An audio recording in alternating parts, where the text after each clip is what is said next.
Hello, I'm Ryhor Nizhnikau and this is TVP World Talks, where every word matters. The big question everyone across Europe seems to be asking today is, will Ukraine be left behind by its main ally? As top officials from Washington and Moscow ended their preliminary talks in Riyadh, Saudi Arabia, followed by some questionable comments by Donald Trump himself, fears have intensified of a possible rapprochement taking place at Kyiv's expense. Speaking out on social media, Lithuania's former foreign minister Gabrielius Landsbergis painted a grim vision of the United States leaving a flawed Ukraine deal at Europe's doorstep, like a dead cat, leaving Ukraine's allies to deal with it. So, what is next for the Ukraine peace process? Joining us now is Ryhor Nizhnikau, senior researcher at the Finnish Institute of International Affairs. Hello and welcome to TVP World. Good morning. So first of all, let's address the elephant in the room. Donald Trump criticizing President Zelensky over his alleged failure to push for peace during the 3 years of the war, and even suggesting that he might have been partially responsible for the war's onset. What do you think of this situation? Well, obviously, this is nonsense. This is not true, and it's a very sad and precarious development for Ukraine, because we do see that Donald Trump lays groundwork for obviously a disaster, at least for Ukrainian European security. And this obviously rhetoric is very much repeats Moscow's propaganda. So, of course, there are many commentators who simply criticize Trump for being Trump, and they criticize everything he does. But even if one wants to approach the issue from an objective standpoint, statements like that are puzzling, right? Because they do seem to indicate that, at least to some extent, Trump seems receptive towards Russian narratives on the war, and this shifting of the blame could be an example of that. Why do you think this happens? This is a very good question. Obviously, we might look at it from a perspective who really advises Trump, and also from a perspective that he wants to be different from Biden administration. But nevertheless, or even he wants to cater to Moscow, tries to really show his goodwill and hopes that his negotiating tactics can win Vladimir Putin's heart and mind. But in the all-ground, probably narrative of things and visions of how this might be going this way, we might just say that this is just disruptive, and it's actually bad for America and its allies. So no matter what is the intention, it's just plays Vladimir Putin's hand. Do you think that the Trump administration could be in for a rude awakening? By now it seems clear that Russia isn't really that much interested in negotiating in good faith. I do hope so, and I do think that this might be one of the probably most likely explanations that Trump tried to really take it hard way, tried really to, and still tries to really make it fast and efficient. But he will soon, if he hasn't yet, but he will soon realize that Moscow has no intention to negotiate ceasefire or peace. Moscow wants Ukraine's capitulation. Moscow wants also Europe's and Western defeat.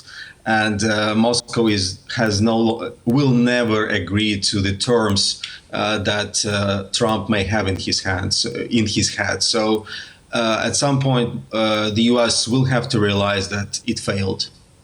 What about this whole elections in Ukraine narrative? Why do you think the Trump administration started pushing for elections to be held? And again, that brings us to Trump's comments. He said that President Zelensky enjoys like 4% support in Ukraine. Now, this is manifestly not true. I believe that support is much, much higher. Why do you think, again, this is on the agenda now? Yes, first of all, we do know that Zelensky's support is near 50%. So probably approval ratings goes around 52, and his personal rating around 40%. The question really comes, who told him this? Because obviously it's not true, and it comes after the US Russia meeting in Riyadh. So the question is how this information ended up on his table. But this information fuels his own, I think, disappointment in Zelensky, which goes back to his first term, bad relationship. And this is obviously what Moscow wants, because one of the Moscow's ambition is to see Ukraine's political defeat. And the way you can achieve this before military defeat is through basically domestic struggles, which always come up through election cycles. So this is a clear pathway to victory in Moscow's eyes. Also, the practical issue, like how would you hold elections in territories which are disputed? I mean, they are under the actual control of the Russians. Legally, they are part of Ukraine. So would they be exempt from elections? Because it does seem like Russia is just waiting for these elections to happen in order to push their own candidate, like the second Yanukovych or someone like that. Absolutely. We've been there before. We remember that during the Biden's administration in 23, there was a discussion in Washington as well about elections in Ukraine, and they realized exactly it's technically impossible. It's against Ukraine's constitution. There is a lot of practical moments which are impossible to resolve, and most importantly, to hold an election, you need to have to stop the emergency, war emergency in Ukraine, which means that the army, people who were mobilized should be basically disbanded. So a lot of issues. And this is obviously not in the interest of Ukraine or its Western partners and allies. So it will be a big disaster to push this as the key step towards ceasefire, because it just helps Moscow to indeed destabilize Ukraine politically and push forward its own candidates in the next electoral cycle. So what else do we know following the talks held in Saudi Arabia? We don't know much. We do see that there is obviously a lot of noise going around. I think for United States, the key issue is to lure Vladimir Putin into the Trump-Putin summit. So this is what Trump wants. Trump wants what actually Vladimir Zelensky wanted when he was elected, thinking that they can resolve a lot of issues one-on-one. And this is basically sad that so many concessions are given to Moscow, even for such a minimum, such a low goal in a sense. And you've mentioned concessions, also Moscow's reaction. I mean, Sergei Lavrov has already said, no, we're not going to accept any peacekeepers from NATO countries, which has been one of the demands of the Trump administration. Do you think that in the end, Trump will understand that Russia is only playing for time? It actually wants to gather as many territories as it can before the ceasefire comes into force, if it does? I do think that at some point Trump will get disappointed, because he would not see this swift and sweet victory that he envisions. And the question will be what this disappointment will lead to. So whether he will understand that he needs to reassure the core of the Western alliance, give assurances to his transatlantic commitments, and further support Ukraine, or he will start slowly withdrawing. That's the core question. And in the meantime, Moscow disrupts the core of the transatlantic partnerships. And this is the terrible outcome for us, and a sweet victory for Vladimir Putin.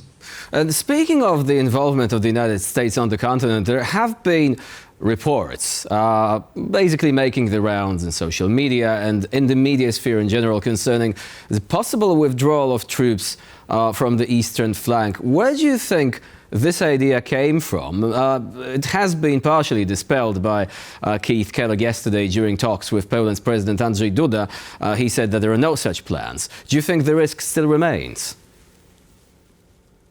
I think that in the longer term, the risk remains. We do see this trend of basically the US wanting to leave Europe as it's probably one of core regions of military presence, because it's pivots into to the Asia basically. But the issue to me is obviously that, and I think this is the logic of Trump: throw everything at the table. Try to really be creative with Moscow. This obviously comes to the plan of that Moscow put forward in December 21, when they said that to stop the war, you need to go back to 1997 military presence. So this is what they want. They want to placate Moscow to see what can come out, and how much they can extract from the other side. And this will not work out. And it's just, again, it undermines trust and credibility in this administration, which is terrible. And again, we do see a lot of statements from Kellogg, from Rubio, from others, and we do see that they always sometimes come very contradictory. So we come to a situation when Donald Trump will be making a decision, and that puts us in a bad situation.